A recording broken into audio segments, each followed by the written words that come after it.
CAN Côte d'Ivoire 2023, c'est maintenant ou jamais pour les guépards du Bénin et les guêpes du Rwanda de se relancer. Je pense que sur ce match retour où les équipes doivent véritablement se départager, faire un effort pour avoir une opportunité de se qualifier, et le Rwanda jouant à la maison, je pense qu'ils vont chercher une victoire un peu plus confortable, certaine, plus arrêtée, alors que de son côté, le Bénin a impérativement besoin également de solder un match avec 3 points. Donc ce sera très engagé. Encore une fois, avec des opportunités qui ont été très violentes aujourd'hui de part et d'autre.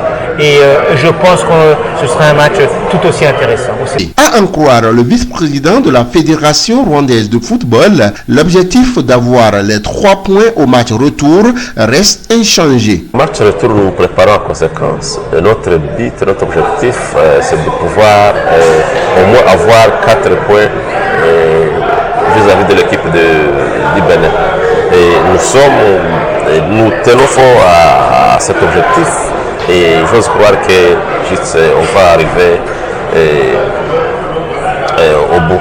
Pour Serge Lamari Mongbe, la victoire béninoise en terre rwandaise n'est pas exclue. Mais pour y arriver, certains réglages sont nécessaires. Une vocation offensive, parce que de toute façon, il faut marquer avec un système qui peut jouer peut-être avec 2 attaquants, avec un milieu de terrain renforcé, avec un déploiement de flanc droit, on va dire ça, qui était un petit peu triste, un petit peu timide en première mi-temps, mais qui s'est réveillé en deuxième mi-temps. Un travail qu'il faisait essentiellement à travers les excentrés gauche.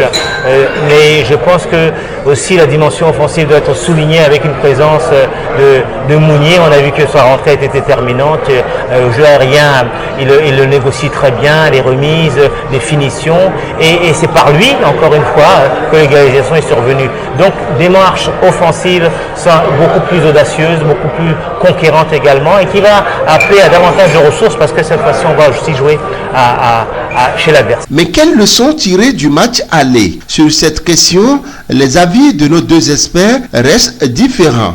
Vous aviez vu, surtout au milieu du terrain, on a eu un très sérieux problème après avoir eu ce carton. On a eu un très sérieux problème. Fort heureusement, notre défense, vraiment, la défense était musculeuse.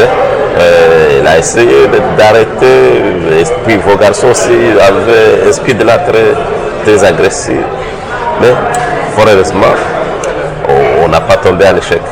Une prestation plutôt mitigée dans le sens où on avait une première mi-temps qui était quand même plus dominée par l'équipe du Rwanda à travers les opportunités qu'ils ont créées, et au bout de la 12e minute, à travers une très belle passe en verticalité, a permis à l'équipe nationale du Rwanda d'ouvrir le score. Bon, à partir de là, bien sûr, le Bénin a dû se découvrir, s'avancer de façon beaucoup plus offensive. Et puis sur les 15 dernières minutes, ils ont affiché quand même des finitions assez importantes avec 11 finalisations qui étaient intéressantes. Et la deuxième mi-temps a été aussi également favorable avec une possession de 68% de balles qui a permis effectivement d'égaliser. Bien sûr, il y a eu le carton rouge qui n'a pas aidé la sélection du Rwanda, mais qui a profité plutôt au Bénin, au guépard du Bénin, pour qu'ils puissent arracher donc le match nul. Les regards sont donc tournés vers le stade de Kigali pour découvrir le secret caché de ce match retour qui, à coup sûr, s'annonce électrique entre les guépards du Bénin et les guêpes du Rwanda.